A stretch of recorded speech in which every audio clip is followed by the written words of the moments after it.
Mission 2023 से पहले MP में केंद्रीय मंत्री ज्योतिरादित्य सिंधिया का कद बढ़ता हुआ नजर आ रहा है और महाराज प्रदेश में अलग अलग तरह से सक्रिय भी हो रहे हैं। इसी पर बात करने के लिए हमारे साथ जुड़े हुए हैं बीजेपी से दीपक राजपूत और कांग्रेस से संतोष सिंह गौतम। देखिए, सिंधिया जी एक बहुत बड़े व्यक्तित्व के धनी हैं और बहुत पहले हो चाहे अभी हो, हमेशा चाहे राजनीतिक क्षेत्र हो चाहे सामाजिक क्षेत्र हो, वो हमेशा सक्रिय रहते हैं। तो ऐसे व्यक्ति का जनाधार तो हमेशा बढ़ता ही रहता है।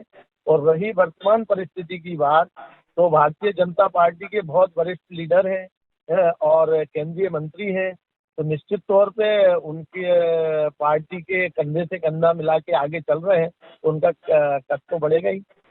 देखिए, कोई भी राजनीतिक नेता जब अपना 100% देता है तो वो किसी भी राजनीतिक दल का सदस्य हो, निश्चित तौर पर एक वोट बैंक बढ़ता है। और सिंधिया जी का अपना खुद का बहुत बड़ा जनाधार है।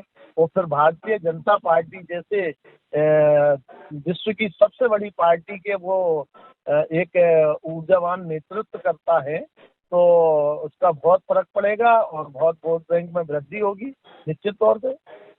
देखिए, ये भारतीय जनता पार्टी का अपने परिवार का एक सवाल है। चाहेगी जिस व्यक्ति को जिस तरीके से मोबिलाइज करना चाहेगी, मुख्यमंत्री बनाना चाहेगी, तो वो पार्टी का अपना निर्णय है। तो अगर नहीं बनते हैं तो खुशी की बात है, और बनेंगे तो हम लोगों को और ज्यादा खुशी होगी।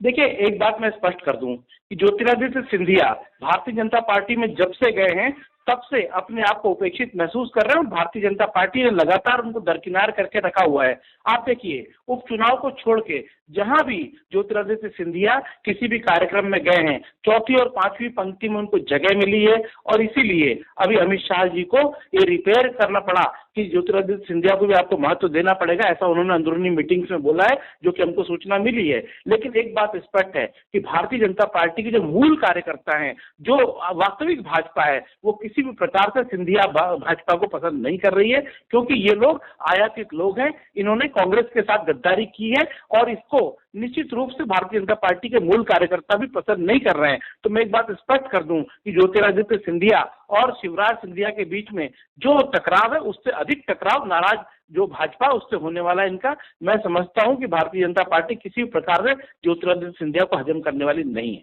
मैं एक बात स्पष्ट कर दूं कि ज्योतिरादित्य सिंधिया को भारतीय जनता पार्टी कितना भी महत्व दे दे, लेकिन आजादी के बाद ये पहली बार हुआ है कि ग्वालियर की जो नगर निगम है कांग्रेस जीती है। इसका मतलब अगर ज्योतिरादित्य सिंधिया इतने ही पावरफुल होते तो ग्वालियर की नगर निगम कांग्रेस कभी नहीं जीतती। तो ज्योतिरादित्य सिंधिया का एक झूठा हवा मंडल है, उसकी पोल खुल चुकी है और निश्चित रूप से कांग्रेस पार्टी अभूतपूर्व विजय हासिल करेगी 2023 के चुनाव में। ग्वालियर चंबल क्षेत्र की बात कर रहा हूं मैं।